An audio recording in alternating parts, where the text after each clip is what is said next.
ஓவராக வாங்கிய அடி, உடனடியாக சூர்யா செய்த காரியம்.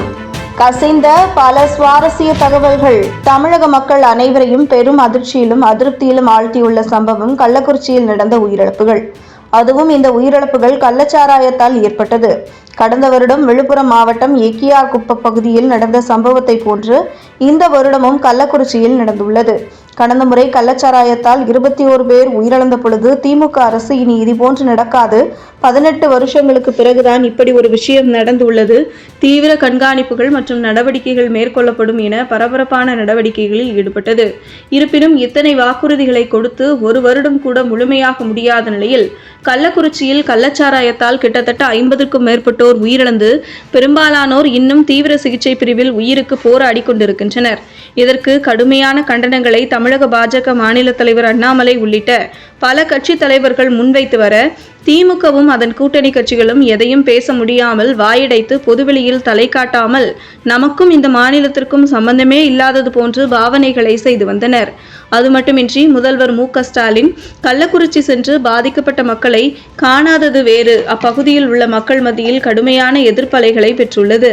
மேலும் இந்த விவகாரத்தில் தமிழக வெற்றி கழகத்தின் தலைவரான விஜய் சம்பவம் நடந்த அடுத்த நாளே மருத்துவமனைக்கு சென்று பாதிக்கப்பட்டவர்களை நேரில் சந்தித்து ஆறுதல் தெரிவித்தார்.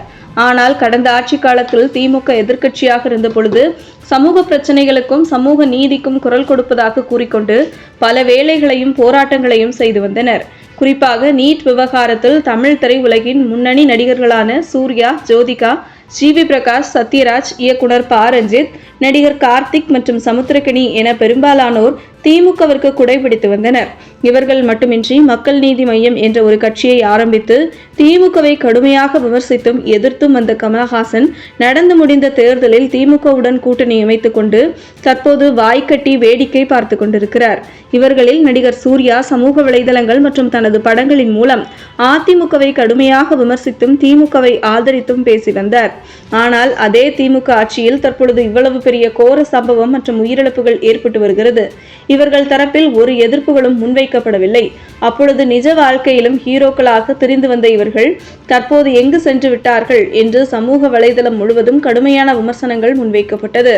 அதிலும் குறிப்பாக சூர்யாவிற்கு எழுத விமர்சனங்கள் எக்கச்சக்கம். நாம் வேடிக்கை பார்ப்போம், வாயில் மிக்சர் போட்டுக் கொள்ளலாம், இதெல்லாம் சகஜம் என பல மீம்ஸுகள் சூர்யாவை விமர்சித்து சமூக வலைதளம் முழுவதும் வலம் வந்தது. இதனால் அடுத்து வெளியாகும் நம் திரைப்படத்திற்குத்தான் பெரிய ஆபத்து ஏற்படும், இனியும் திமுகவை ஆதரித்தால் மக்கள் ஒரேடியாக நம்மை தூக்கி எறிந்து விடுவார்கள் என்பதை உணர்ந்து கொண்ட சூர்யா ஆளும் தரப்பை எதிர்த்து கண்டித்து அறிக்கையும் வெளியிட்டார். ஆகவே இந்த சம்பவத்திற்கு பிறகு திமுகவிற்கு யாரும் குடைபிடிக்க முடியாது என்றும் தமிழ் சினிமாவின் ஆதரவுகளை நிச்சயம் இந்த திமுக இந்த முறை இழந்துவிட்டது என்றும் கூறப்படுகிறது. மேலும் சூர்யா அறிக்கை வெளியிட்டதை குறித்து சிலரிடம் விசாரித்த சமயம் சில தகவல்கள் கொடுத்தனர். அதில் குறிப்பாக இயக்குனர் சிறுத்தை சிவா இயக்கத்தில் சூர்யா நடிக்கும் கங்குவா படப்பிடிப்பு பெரும் பொருட்செலவில் நடந்து வருகிறது. அந்த படத்தை ஜெய்பீம் போல் OTT-யில் வெளியிட்டால் நஷ்டமாகும், எனவே திரையரங்கில் வெளியிட வேண்டும்.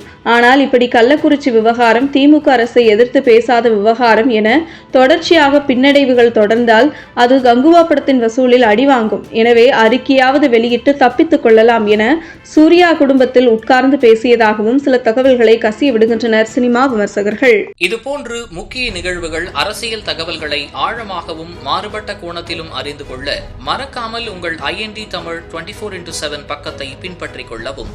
உங்கள் ஒவ்வொரு ஆதரவும் இதுபோன்று பல நிகழ்வுகளின் பின்னணியை அறிய உதவும்.